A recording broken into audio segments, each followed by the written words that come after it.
continue your study, I hope you will. One of the things that I would recommend that you start with is to memorize the Bill of Rights. Oh man, I got to memorize something again? I feel like I'm in school. Okay, how much is your liberty worth? Put it on a cassette and listen to it every time you're in the car. Okay. Crystal has shirts with, the Bill of Rights, and there's all printed upside down. So when you want to find out what one of them is, you just kind of bend over and look at your belly. Oh, there it is. Marie has one on. This morning, everybody. There it is. We got one right there. I only got three. I can only read the three. Yeah. That's cute. So, First Amendment says Congress shall make no law. They should have put a period. End of story. Congress shall make no law. I'm happy. Congress shall make no law respecting an establishment of religion or prohibiting the free exercise thereof. To say anything about separation? No. There's nothing in the Constitution that says separation of church and state. That's the wild figment of somebody's imagination. I have no problem with people having the Ten Commandments in school. What bothers me even more is there's a school in Georgia that is prohibiting the display of the Declaration of Independence. Really? If you can't have the Declaration of Independence in school, what can you have?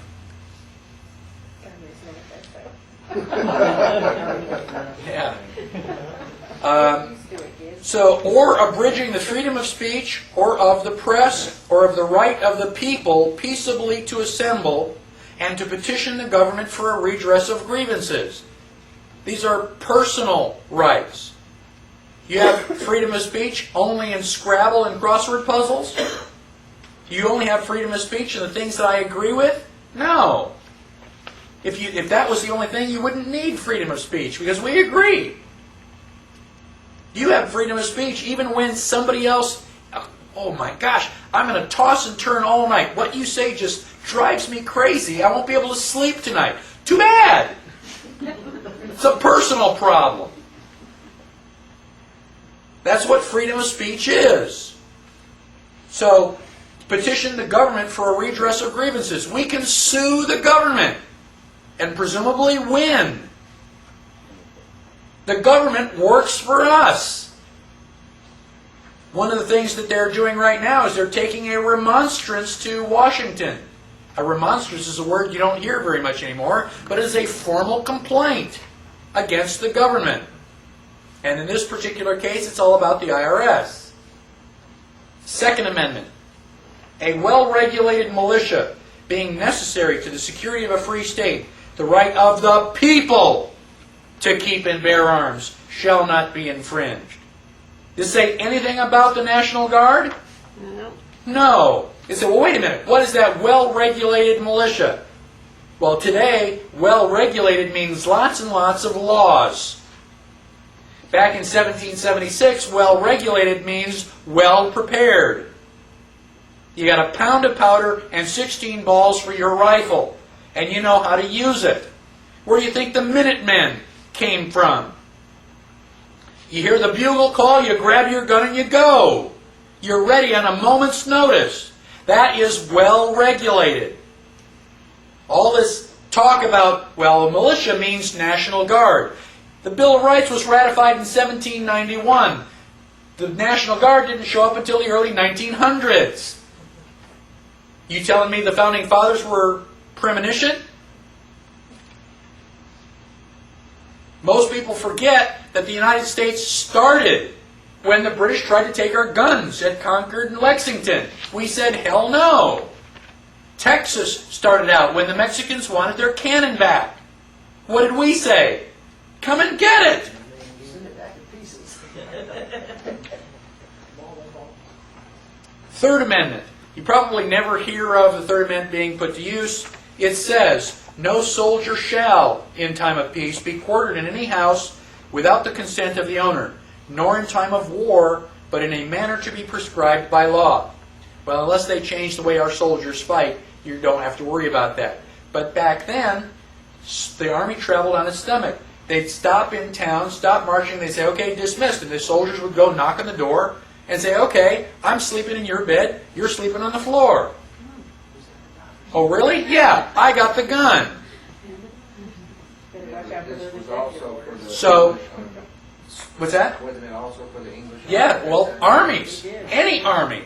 You know, if you were a civilian, you were basically just, Prior to the you know, Constitution, stores. They were coming in. That's right. So you'd be, you know, overrun by your army and the opposing army.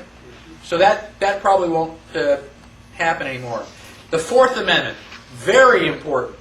It protects your privacy. It says the right of the people to be secure in their persons, houses, papers, and effects against unreasonable search and seizure shall not be violated, and no warrant shall issue but upon probable cause supported by oath or affirmation, and particularly describing the place to be searched and the persons or things to be seized. They have to have a piece of paper. You want to search? A, you have to have probable cause. What makes you think I've got anything? 2, you have to have a warrant. 3, the warrant has to be signed under oath or affirmation. Why? Because if you break down my door and you don't find what you're looking for, somebody lied. Somebody is guilty of perjury. And we go back to the First Amendment, and I'm petitioning the government for a redress of grievances. So we force the government to get an oath. We don't want the government just coming in and going, well, I think we're going to look around just in case. Can't do that. And if you let them, if they stop you on the side of the highway and say, can I look in your car? And you go, yes, officer. You just gave them permission. No. You want to show me a warrant? Well, we're going to have to keep you here for 3 hours until we get one. Fine. I got nothing to do. Go get a warrant. And when you don't find what you're looking for, be prepared for a lawsuit. You do that 2 or 3 times, and they're not going to check your car anymore. Is that true even if you have a license? Did you agree to Yes. something in any time with the? Now they're going to argue that if you have a driver's license, that you have given them permission in advance. Okay, by contract. Okay, well, don't show them the license. Or get rid of it. Isn't that a state's car? That they're Well, looking in? if they've got it registered right. Okay? So, basically, you've got to be careful. If you are a United States citizen, you have no rights. You are property. And you've got to do whatever they say. You are subject to the jurisdiction of Congress. So, stop being a United States citizen. Now, that's a completely different class, but we'll get around to it. Fifth Amendment. When everybody says, I plead the Fifth, okay, they're talking about one line in this amendment. You look at that entire paragraph. Is that, I plead the Fifth? No. There's a lot of stuff here. You have a lot of rights. No person shall be held to answer for a capital or otherwise infamous crime unless on presentment or indictment by a grand jury. Only people on the grand jury can indict you. The government can't come along and throw you in jail for anything you want. You have to have other Texans who said, yeah, that sounds pretty bad. Except in cases arising in the land or naval forces or in the militia when in actual service in time of war or public danger. So do soldiers and sailors have a right to all this other stuff? No. If you're a soldier or a sailor, you don't have a right to a trial. You go to a court-martial, which is completely different. You have no rights. If you're in the militia, when in actual service, you're acting as a soldier. So you get court-martialed too. Now, nor shall any person be subject to the same offense to be twice put in jeopardy of life or limb. They can't hold you on the same thing. They accuse you of murder, they accuse you of killing John, and, John